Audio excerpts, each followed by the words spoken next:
ഭാരതത്തിൻ്റെ സംഭാവന മതവും ദർശനവും ജ്ഞാനവും ആധ്യാത്മികതയും.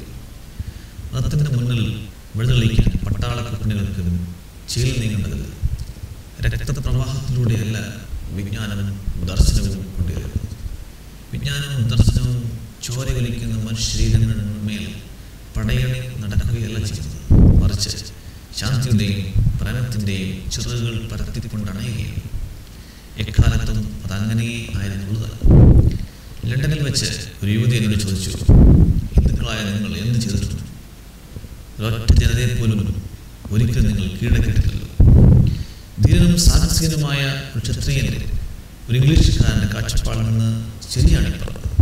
ഒരു മനുഷ്യന് മറ്റൊരുമേ ഉണ്ടാക്കാവുന്നതിൽ വെച്ച് ഏറ്റവും വലിയ മേന്മ കീഴടക്കുന്നത്. അവൻ്റെ കാഴ്ചപ്പാടിൽ അത് ശരിയുമാണ്.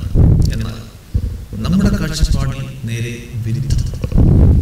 ഭാരതത്തിൻ്റെ മഹത്വത്തിന് കാരണം എന്തെന്ന് ഞാൻ എന്നോട് ചോദിച്ചാൽ മറുപടി നാം ആരെയും കീഴടക്കാതിരുന്നു എന്നതാണ്.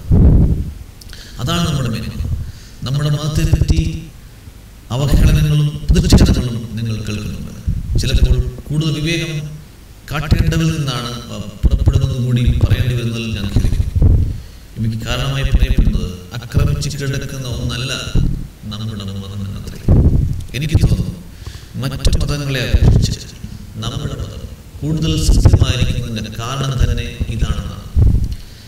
ഇതൊരിക്കലും ആക്രമിച്ച് കീഴടക്കിയിട്ടില്ല, രക്തം ചൊരിഞ്ഞിട്ടുമില്ല.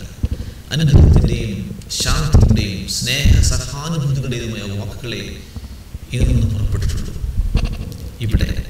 ഇവിടെ മാത്രമാണ് സഹിഷ്ണുതയുടെ ആദർശങ്ങൾ ആദ്യമായി അവതരിക്കപ്പെട്ടത്.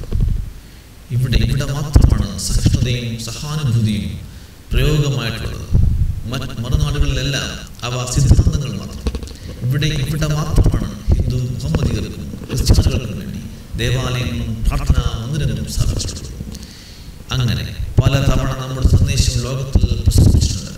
പക്ഷേ അതുകൊണ്ടായത് പതുക്കെ ഒച്ചപ്പാട് കൂടാതെ കാണപ്പെടാതെയാണ്. ഭാരതത്തിലെ മറ്റേതിനും നിരക്കുന്ന രീതിയിലായിരുന്നു. ഭാരതത്തിലെ ചിന്തയുടെ സവിശേഷ ലക്ഷണം അതിൻ്റെ നിശബ്ദതയും പ്രശാന്തതയുമാണ്. അതോടൊപ്പം അതിൻ്റെ പിന്നിലുള്ള വമ്പിച്ച ശക്തി ഒരിക്കലും ഹിംസയിലൂടെ പ്രകടമായിട്ടുള്ളതല്ല. ഭാരതീയ ചിന്തകൾക്ക് എന്നുമുള്ള നീരവമായ വാസ്തവ ശക്തിയാണുള്ളത്. കാണപ്പെടാതെയും കേൾക്കപ്പെടാതെയും പൊഴിഞ്ഞ് ഏറ്റവും മനോജ്ഞമായ റോസാപ്പൂക്കളെ വിടത്തുന്ന നനുത്ത മഞ്ഞുള്ളി പോലെയാണ് വിശ്വചിന്തയ്ക്ക് ഭാരതം നൽകിയിട്ടുള്ള സംഭാവന. നീരവവും അദൃഷ്ടവും എങ്കിലും ഫലത്തിൽ സർവശക്തവുമായ ഭാരതീയ സംഭാവന വിശ്വചിന്തയെ കീഴ്മേൽ മറിച്ചിരിക്കുന്നു. എന്നാലും എന്തു സംഭവിച്ചു എന്നാർക്കും പറഞ്ഞുകൂടാ. ഒരിക്കൽ ഒരാൾ എന്നോട് എടുത്തു പറയുകയുണ്ടായി, ഭാരതത്തിലുള്ള വല്ലൊരു ഗ്രന്ഥകാരൻ്റെയും പേരിട്ടപ്പെടുത്തുക എത്ര വിഷമാണ്. അതാണ് ഭാരതത്തിൻ്റെ ആശയഗതി എന്നായിരുന്നു എൻ്റെ മറുപടി. ഭാരതത്തിലെ എഴുത്തുകാർ ഇന്നത്തെ എഴുത്തുകാരെ പോലെയല്ല. അവർ മറ്റ് ഗ്രന്ഥകാരന്മാരിൽ നിന്ന് 90% ആശയങ്ങളും കക്കും.